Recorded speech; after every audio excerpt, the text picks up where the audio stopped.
Volta a tratar de uma daquelas que está pegando fogo em Brasília, que é o aumento do IOF. Em meio a essa discussão toda, desta alta de impostos proposta pelo Ministério da Fazenda, o presidente da Câmara, Hugo Motta, defendeu medidas de ajuste fiscal e redução de despesas do governo como contraponto a esta alta da carga tributária e pediu que esses pontos estivessem dentro do escopo de propostas que vão fazer parte das discussões da reforma administrativa, que tem um grupo de trabalho recém-criado na Câmara, sob a presidência do deputado Pedro Paulo, do PSD do Rio de Janeiro.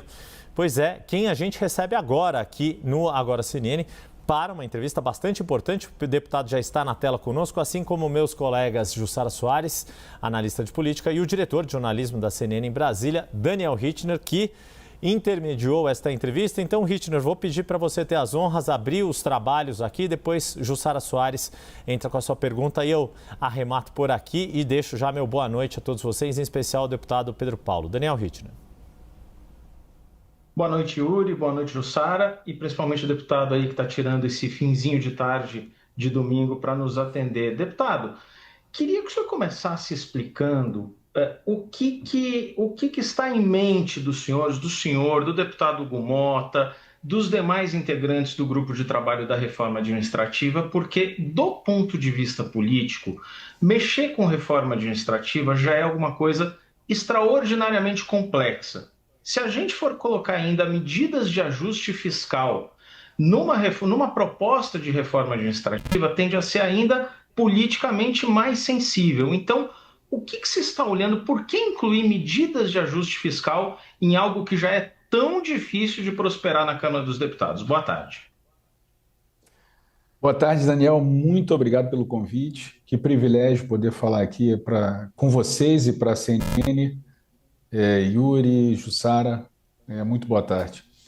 Bom, na verdade, eu fico brincando, Daniel, você escreveu uma matéria sobre isso, né? O presidente Hugo Motta me contratou no sentido figurado, né? Ele me delegou a responsabilidade de coordenar um grupo de trabalho sobre a reforma administrativa. E assim, nós iniciamos esse trabalho eu e mais 12 parlamentares escolhidos por cada líder de cada partido aqui da Câmara, e iniciamos o trabalho discutindo as questões que não são triviais, são complexas, da reforma administrativa, a questão do RH, do serviço público, a questão de criar um sistema de meritocracia, provocar uma mudança de cultura num Estado que é ineficiente, que entrega pouco e que há uma baixíssima percepção da população do que aquilo que ela paga de impostos é muito pouco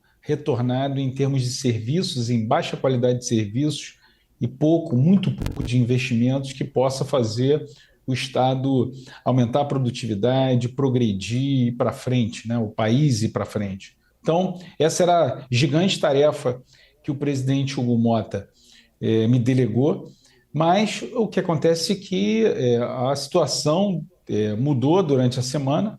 Todos vocês acompanharam o que foi a polêmica de uma proposta de mudança do governo no imposto, que é um imposto regulatório, mas que essa mudança proposta pelo governo tinha o objetivo de alguma forma, reduzir os impactos de um crescimento absolutamente sem controle que nós estamos vendo no orçamento de 2025, principalmente daquelas despesas que são despesas engessadas, despesas que são amarradas por alguma legislação, aquilo que a gente chama de despesas obrigatórias, que está consumindo toda a disponibilidade de recursos no governo.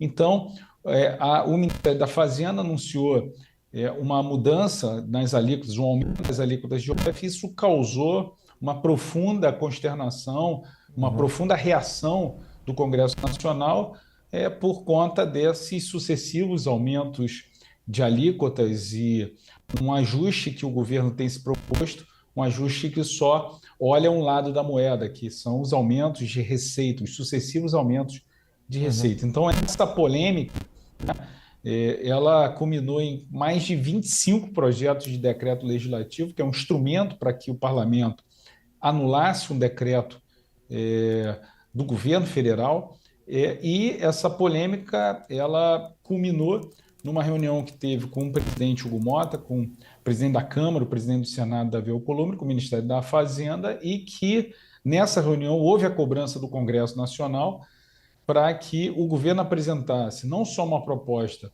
para que o governo pudesse fechar suas contas, cobrir esses basicamente 20 bilhões de reais de contingenciamento que foi anunciado, na verdade foi 31,3 bilhões de contingenciamento mais bloqueio, mas a medida do IOF previa uma cobertura de 20 bilhões da parcela que foi contingenciada desses 30 bilhões. Então, o Congresso, na pessoa do presidente da Câmara e do presidente do Senado, cobraram do Ministério da Fazenda medidas que sejam pontuais para que se pudesse substituir um aumento de alíquota que a sociedade não aguenta mais e medidas estruturantes, porque o que nós vemos hoje, Daniel, Jussara, é que o arcabouço fiscal, a regra fiscal que foi criada pelo governo no início desse mandato do presidente Lula, ela não está sendo suficiente para que nós possamos corrigir uma trajetória de quase 15 anos de déficits fiscais sucessivos.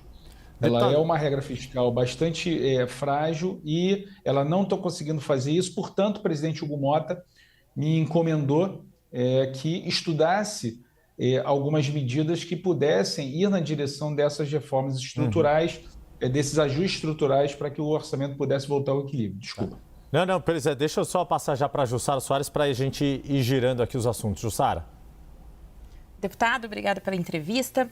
Deputado, a nossa apuração indica que o governo ele vai tentar manter esse decreto da alta do IOF para este ano e apresentar medidas estruturantes, como as cobradas pelo presidente da Câmara, Hugo Mota, para 2026. É claro que tem um prazo de 10 dias, né, até o dia 10 de junho, para o governo apresentar essa proposta.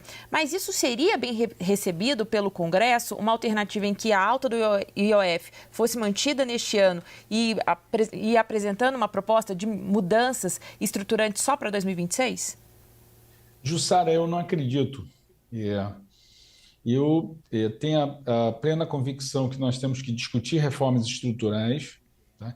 Isso passa por medidas muito duras que precisam ser tomadas, que não é qualquer político, eu como político também, todos nós receamos bastante tomar medidas duras, que ninguém quer tomar medidas que sejamos criticados publicamente, né, nas nossas redes e tal, mas essas medidas são urgentes e necessárias. Porém, para uma manutenção do IOF, eu acredito ser muito difícil, porque os impactos advindos dessa modificação do IOF são muito significativos em relação à disponibilidade de crédito, à oferta de crédito, não só para grandes empresas, mas médias empresas e pequenas empresas. Essas medidas que parecem, às vezes, pequeno você fazer uma alteração de alguns pontos percentuais no IOF, mas isso dá um impacto bastante significativo no crédito, no fluxo de caixa do curto prazo das empresas.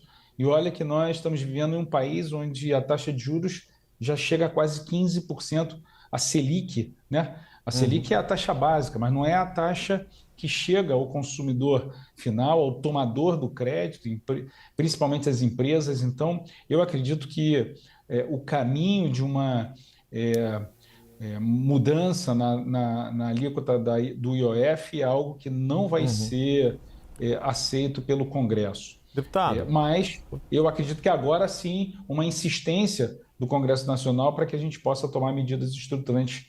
E há um conjunto de medidas que podem ser substitutivas do IOF no curto prazo, mas eu acredito que insistir nessa majoração da alíquota de IOF, eu acredito que vai ser um erro, e o Congresso Nacional seguramente, pelo que eu tenho escutado, vai rechaçar qualquer tipo de alteração. Pois é, aí nesse contexto, e reconectando com o que havia perguntado o Daniel Rittner, deputado, o grupo de trabalho da reforma administrativa pode acabar se transformando num grupo de trabalho que aborde uma reforma fiscal administrativa? É fundamental no trabalho de vocês que os resultados de contas públicas, que é uma das áreas que o senhor tem mais especialidade, sejam demonstrados o quanto antes e que isso já tenha uma anuência não só aí na Câmara dos Deputados, casa da qual o senhor faz parte. Mas, como o senhor disse, também no Senado teria respaldo para uma iniciativa desse tipo, de que esta reforma também aborde questões fiscais mais estruturantes? Sem dúvida alguma, nós estamos prontos para isso, o grupo de trabalho. Eu tenho falado com cada um dos componentes do grupo de trabalho.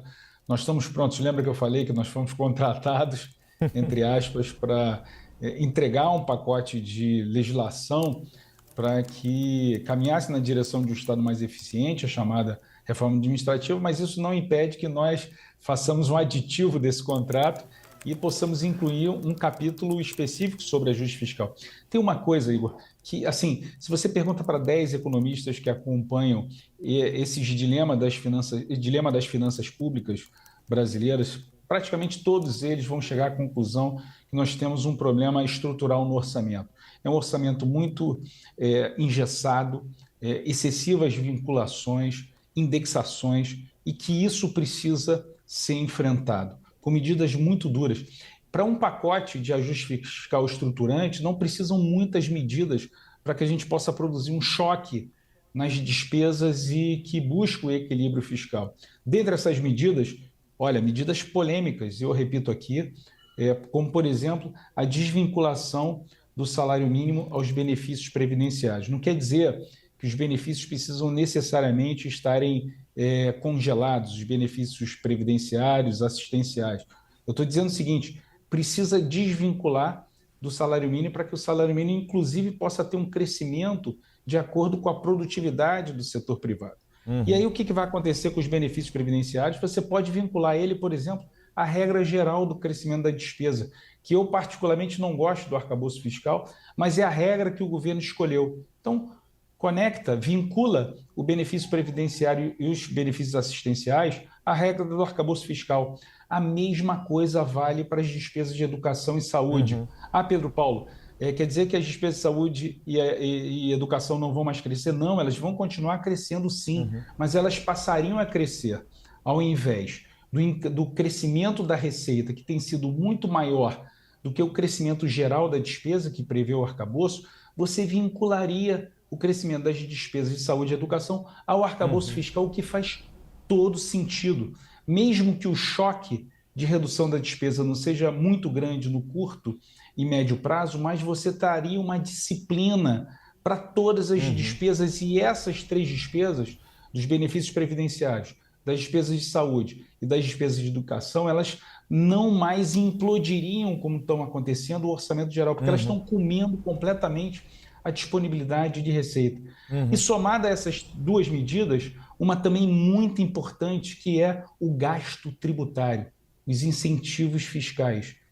Todo o Brasil discute isso. Nós precisamos, de alguma forma, ter uma contribuição daqueles setores econômicos que estão ganhando algum tipo de incentivo que todos nós pagamos, que a sociedade paga, uma redução pequena. Eu dei um exemplo numa entrevista recente que deu o Jornal o Globo, de 10% desses incentivos fiscais, só da parcela que a sociedade está contribuindo para esses setores.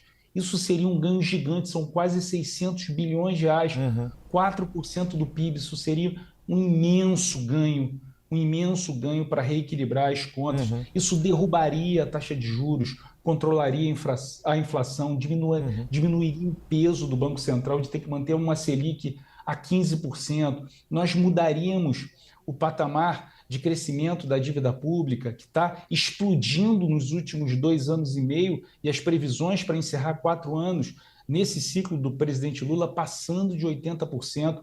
Olha o que foi a nota da Moody's, que é uma das principais agências de classificação de riscos e que define investimentos estrangeiros no Brasil. Então, assim, é muito importante a gente enfrentar a dureza dessas medidas, porque elas vão ser muito necessárias para o Brasil buscar o equilíbrio e buscar o crescimento sustentável, não um crescimento anabolizado por gasto público.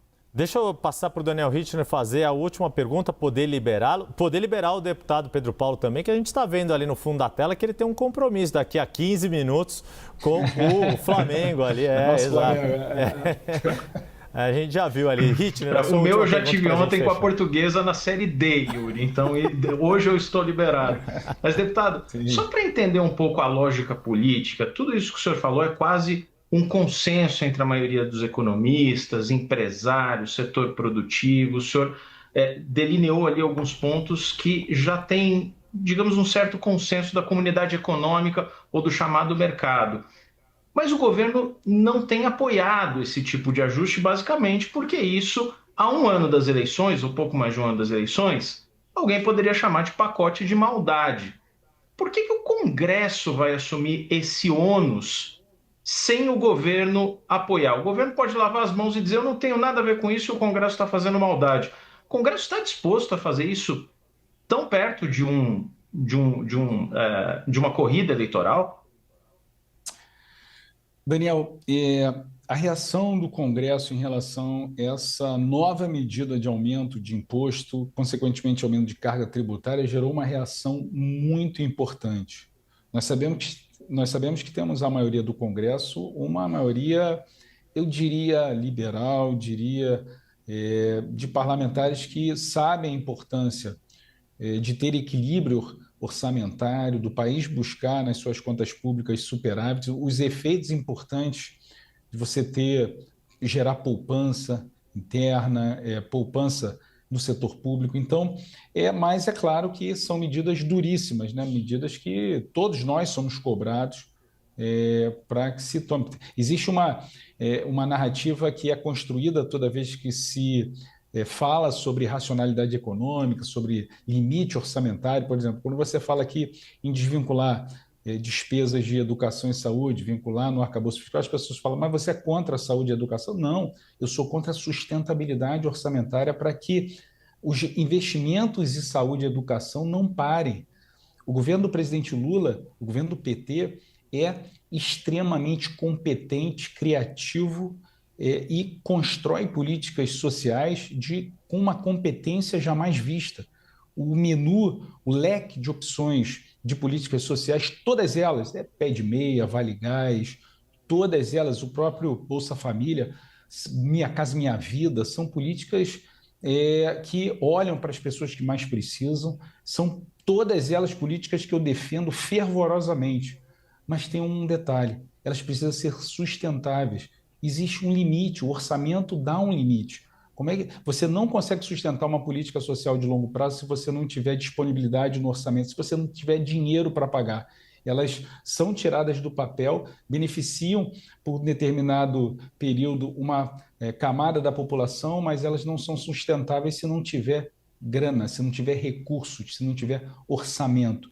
Então, eu acredito que há uma maturidade do parlamento e principalmente sobre a convicta liderança do presidente Hugo Motta de que nós precisamos dar um basta nesse ciclo nesses anos, né, nessa mais de uma década de orçamento deficitário, de um país perdulário que não consegue equilibrar o básico, aquilo que as pessoas que estão nos assistindo em casa fazem, equilibrar aquilo que ganha com aquilo que gasta, a sua receita e a sua despesa. Então, eu acredito que há sim uma maturidade do parlamento. Nós vamos apresentar medidas importantes na chamada reforma administrativa e, se for a convicção, se continuar a determinação do presidente Hugo Motta, medidas também de ajuste fiscal para que a gente possa testar politicamente, junto com os líderes da casa, junto com conjuntos parlamentares, se há a possibilidade da gente votar medidas dessas estruturantes,